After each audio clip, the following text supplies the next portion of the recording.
All right, Coach Gales, here we go. Week 2 of practice. Let's go back to the scrimmage 48 hours ago. You and I kind of talked about some things, and how would you assess the scrimmage in terms of what your offense was able to get done? I think we were, we started a little bit slow, but I think by the time it was all said and done, we ended up with a pretty productive picture. I consider us going against one of the better defenses in the conference, and anytime you can move a drop or an inch, I think that's progress. So I feel really good, but not satisfied.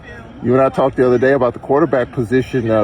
Any movement of those pieces through the first 8 practices? Well, it's back and forth. It's like a good boxing match. We got 4 guys right now battling for the spot, and we just need to make sure we get the best one at the end of the day. Right now, we're still playing musical chairs, but it'll come real soon. Who has stood out for you of the quarterbacks? Who has stood out the most for you? A pleasant surprise through the first 8 practices. Well, I think the freshman, Chris Martin, he stood out. He's able to do a few things. He's matured a bunch in the time that he's been here, from the time we left in spring till now in these first 8 or 7 practices. So he's done some really good things. But I'm also impressed with Mako. I'm impressed with Vaughn. I'm impressed with Rod Hartsfield. So they're all kind of they've got their hands in the pot, and they're trying to get the last piece of meat out of there. Yeah. So you look at the running backs, Coach. Talk about the running game. Got a plethora of backs there, that running back room. How did they perform in the scrimmage, and what are you looking for here as we start week 2? I think we had some explosive plays on the ground. We've got a really good room, and we've got some guys that, again, it's give and take. With one day, one young man might be better than the other young man, and so on and so forth. But I think in the room overall, we've got 3 guys really battling for it. Tay Miller has really done a great job of stepping up in the pass pro game.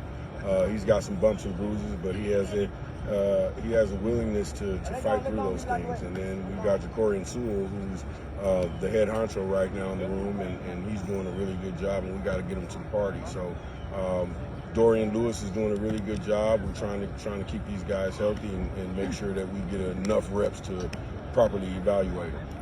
And then up front, Coach, in today's scrimmage, the defense kind of flew around a little bit to protection. Just talk about your offensive line through the first week in camp. I'm really impressed with the progress of our O-line.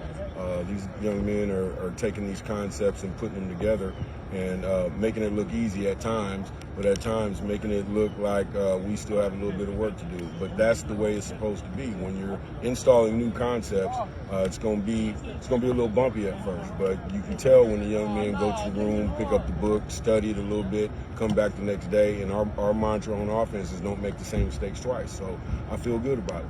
There's out there on social media, someone made the point that your offense, when it's rolling and humming, if you want to make a comparison, and I've heard the question, what does Coach Gale's offense remind you of? And complimentary, they said they remind this individual of Oregon's offense, quick, fast-paced, quick hitters, and all that, very complimentary of your offense. Is that kind of how you want to roll along when it's humming? Well, I'm a humble guy, and I appreciate the compliments. That's what we like. Oregon was really good back in the day, and they're really fast. And I'd like to have some semblance of what they were able to do back then. But yes, we try to get the ball to the guy that's open and take advantage of our athletes and their speed and space. So we've got athletes at every position pretty much, and we just want to make sure that we spread the ball around enough to keep defenses on their toes. In terms of speed percentage, 100% being max, where in terms of speed right now, how fast is this offense right now as we get into week 2 of camp? Well, I'm not going to blow these guys' heads up. Okay. We still got a lot of work to do. Yeah. We got heavy legs right now. We're in the middle of the camp, and I know what top-end speed is when we're fresh. Right now, we're probably at about 70, 75. Yeah, and of course, the heat, not even practicing in the heat of the day and trying to build up into that. I counted 13, 14 receivers in the 7-on-7s. Who stood out in the receiver room? Oh, let's see. We've got, of course, we've got Truck Griffin and Caleb Anderson at the tight end spot. They do a lot of dirty work inside, but they also get to come and play with the little guys and run routes and catch balls. We have Tyron Warren. He's really doing a good job of learning these concepts and putting his individual drill work into the group setting. So I'm pleased with him. Really, all of our guys, T. Adams, Ant Williams Jr., we've got Jamar Cahoe, local product, who's come out here. And really, if you want to put a most improved on a kid, that's probably the one that comes to my mind. You know, we've got, oh God, we got all 13 or 14 of these guys are doing something good every day. So I'm excited about the room, and it's going to be really tough when it comes down to selecting who's going to be on the travel bus.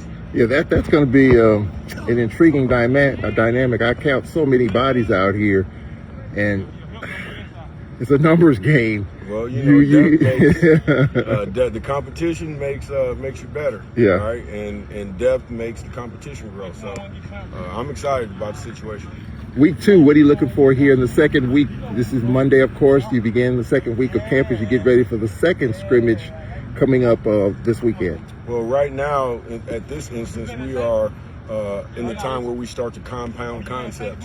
So we're basically stacking things on top of one another, and it becomes a little bit more difficult. We're moving the pictures around, changing the way things look, and it means that these guys have to learn concepts and not just memorize plays. So we can run the same play 3 or 4 different ways, and they got to know what everybody does on each one. Well, Coach, we appreciate it. We'll be talking to you again. Thank you, sir.